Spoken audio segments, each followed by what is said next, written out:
Alright, here's an update on my 94 F350. Looks a hell of a lot different. Truck used to be named Fred, but in his current state, he is Frankenfred because he's racked up about 7 different trucks of parts. It's we did a bullnose front clip swap and the bed, obviously. Got a 99 to 04 leaf spring axles underneath it, Super Duty axles. Found that old worn winch bumper on a Bronco on Marketplace, snagged it up. Still got to do the front drive shaft, the U-joints for it, before it'll be a fully functional 4-wheel drive. But it's been down for the past two months roughly doing all this shit, and just driving the hell out of it before it goes back and we start doing the paint and body work. I can tell you, it drives a hell of a lot better with all these new parts. It's got a Skies 2-inch RSK on it, 35-inch Toyo Open Countries. Rides good, drives good. Needs a sway bar and steering stabilizer put on, but it drives good enough. I've probably put about 1,000 miles on it so far. Got the AC working on it a couple months ago, right when it was getting hot. But as of right now, the only thing that really doesn't work on this truck is the horns, because they're not on the truck at all. But not too worried about it. It's pretty damn tall though. I like it. I put V-code springs on it up front. It's still got the stock rear leaf springs, but I had to take the overloads off to be able to reuse the U-bolts that I got. But I'll get longer U-bolts so I can put the overloads on, but it'll work for now. But I've been getting a lot of thumbs up on this thing, even in its current state. Had a couple people offer to buy it, but I don't want to sell it. We also did a 38-gallon fuel tank conversion. So that's nice. I can get about 600 miles on a tank of fuel now, so I like that a lot better than the 2 to 250 miles on the small tank in the back, because I got rid of the front tank. Selector valve was giving me problems, and I didn't like filling up 2 tanks at once. I'd rather just fill up 1 big tank. Got some wheels off the Marketplace. You know the drill. Here's a little look at the suspension. It's pretty cool. It rides, I almost want to say it rides better than the 2-wheel drive stuff did. But anyway.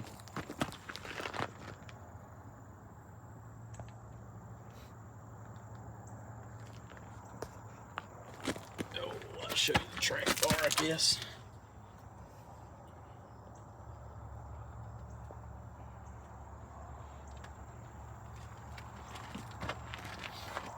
Yeah, it ain't perfect at all, but I dig it. I guess since it's getting close to dark, I can turn the headlights on. I gotta get new bulbs for these fender markers. Don't like the color of them. I'd rather them be orange. And then I got new cab lights, clear cab lights. I gotta get bulbs for, and I'm not changing the cab lights till the truck's painted. I don't feel like changing them twice. But swapped the bench seat in from the rear. It's a lot nicer shape, but planning on doing a Super Duty bucket seat swap in the front before too long. I'm actually supposed to go get them tomorrow. Anyway.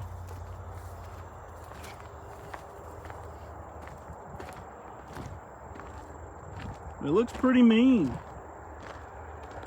Really, I just need to get this front bumper re-chromed and it'll look good. And you know, needs a new emblem, Ford emblem. But it doesn't look too bad.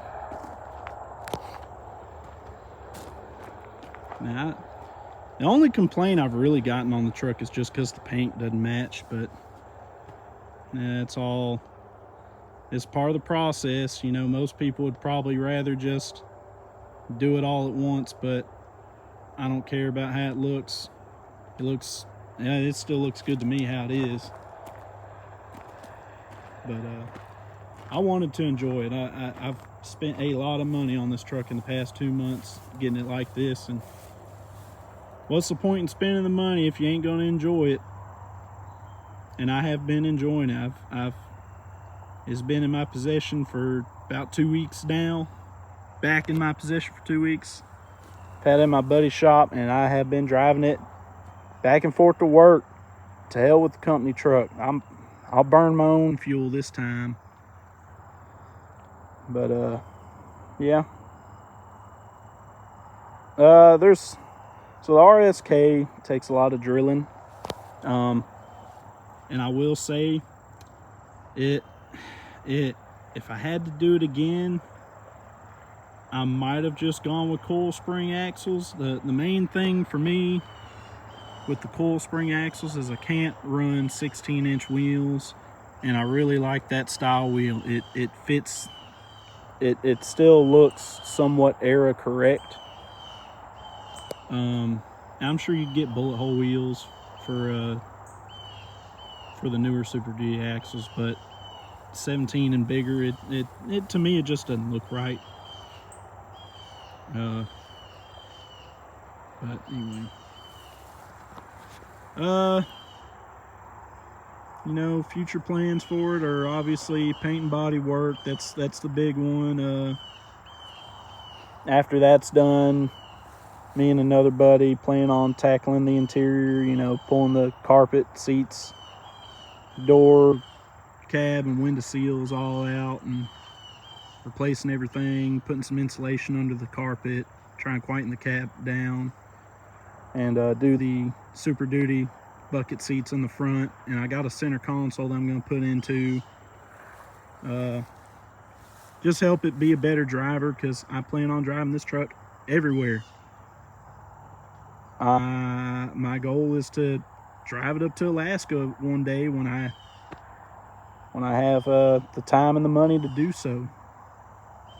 But we'll see how that goes. So I guess this is less instructional than it is just to show progress on the truck. I guess I can show some stuff with the bullnose front clip. Y'all are gonna, some of y'all are gonna hate this. I know a guy at work, Dakota, he hates it. It's functional, but he hates it. And I don't blame him. It does look a little bad, but I'm not gonna show you that. You gotta modify this lower fender mount down here, because the Aeronose trucks have a flange that's flat like this, and then the bolt goes straight in, and the bullnose comes up from underneath. So you'll have to do some little modifying there. I'm not going to show you what I did. It doesn't look good. It just works.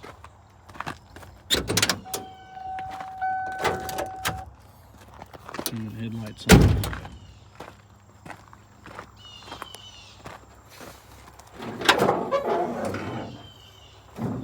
Still looks pretty much the same underneath the hood, you know, except it's got a little bit more shiny parts on it. Still got the ugly orange intake spider, of course. I did a Hydro Boost conversion. That helped my braking significantly. I mean, it's night and day. This thing stops as good as a new truck, in my opinion.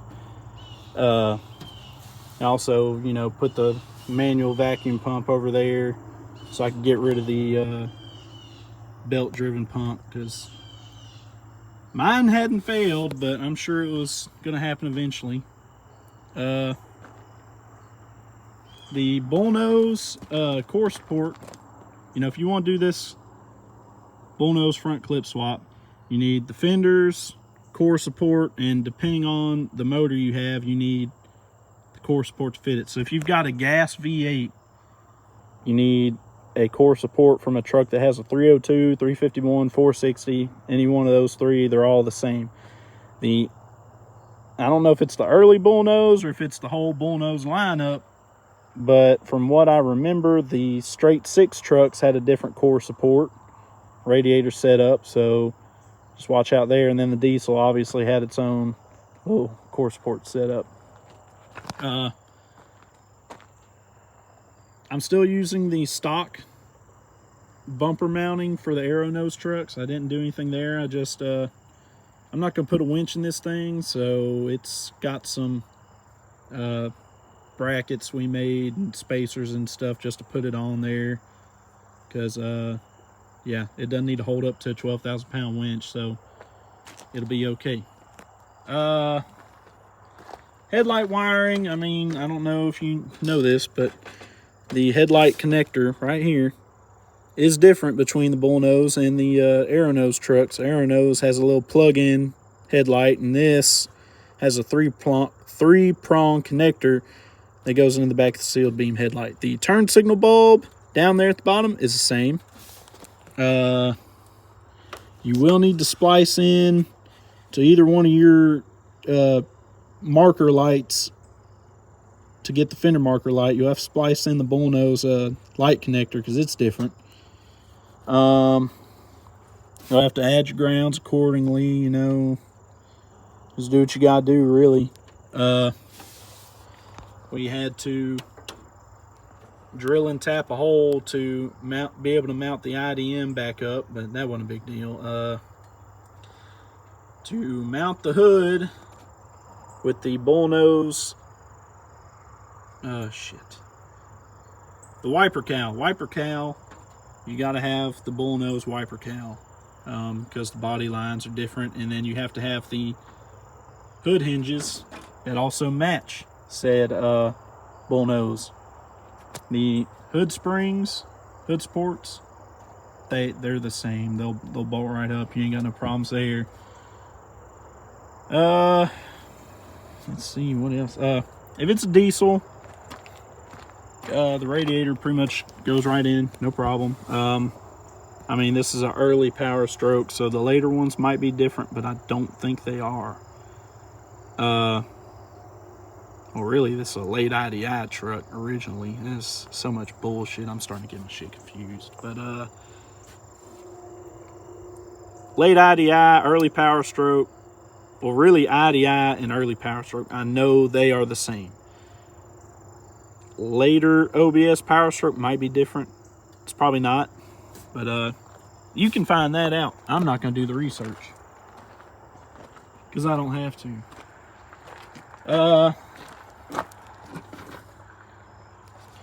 We just spliced in this wire to the daytime running light wiring because there's a key on. One of the wires is key on power, so that's how we got the vacuum pump hooked up, and then just grounded to its bracket.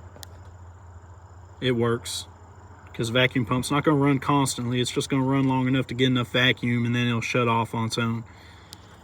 Still haven't put the wiper fluid reservoir in. Not worried about it. I don't use them. I just clean the window every other day or so. So that's not an issue for me. Oh yeah, 4-wheel drive swap stuff. I can give you some information on that. I'm gonna crawl underneath this thing.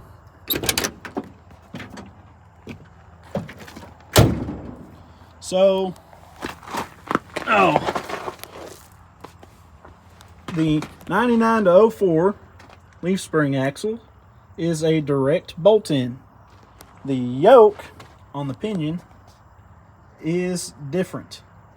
It takes a bigger style U-joint. So if you've got a Sterling 10 1/4 rear axle in your truck, pull the yoke off of it and put it on the Super Duty axle.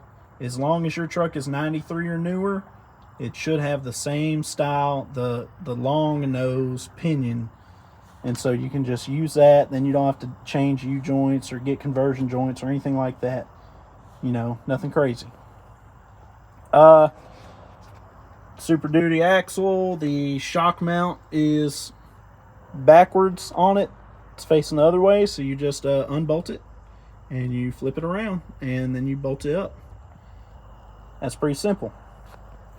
The drum brakes, I say drum brakes, the parking brake, I gotta get new cables for, because the junkyard that pulled this axle out, they just cut the cables, and they look like they'll hook right up to the parking brake cable on the frame, so that's no big deal. So drop bracket, I've got stock Super Duty lift blocks in the back, you know, 4-inch lift block for the 4-wheel drive 1 tons. That's factory. My drive shaft angle was horrible, especially since I had a stock 2-wheel drive carrier bearing bracket.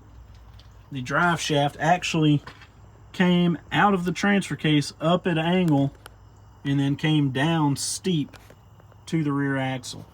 I mean, the angle is not that extreme, but it was steep enough to cause concern. So I got on eBay and bought this little drop bracket. Wait a minute, can I get a better view of it? Yeah, there it is. And really, it's just a piece of square tubing, 1-inch square tubing. You bolt that in there, and it's got the angle perfect. It doesn't vibrate. It's great. So make sure you do that, because you might not cause any issues with your transmission, but your U-joints will thank you. They will last a lot longer.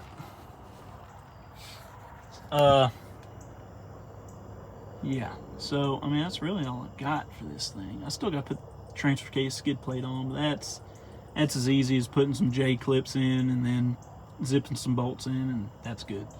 I guess I can show you my hacked up exhaust that leaks, but it doesn't blow smoke all over the underside of the truck anymore, so I'm happy with it. It actually has a piece of Dodge 4th gen Ram Cummins exhaust pipe from here back. My buddy did that, and I'm okay with how it looks. I like the angle and everything. It comes out pretty good. Got no problems with it. Truck rolls coal. It's stock still, so it's fine. I'm not worried about it. You'll need to buy a conversion brake line to hook up to the OBS brake line that hooks up to the rear axle. So keep that in mind. Skies Off-Road they can provide literally everything you need to do this. And I don't know if I did something wrong, but the front U-bolts are different. They weren't long enough, so I had to get some made, but really only had to get the ones for this side made about 1 inch longer. That was all. This side was fine. I don't know. But I will say,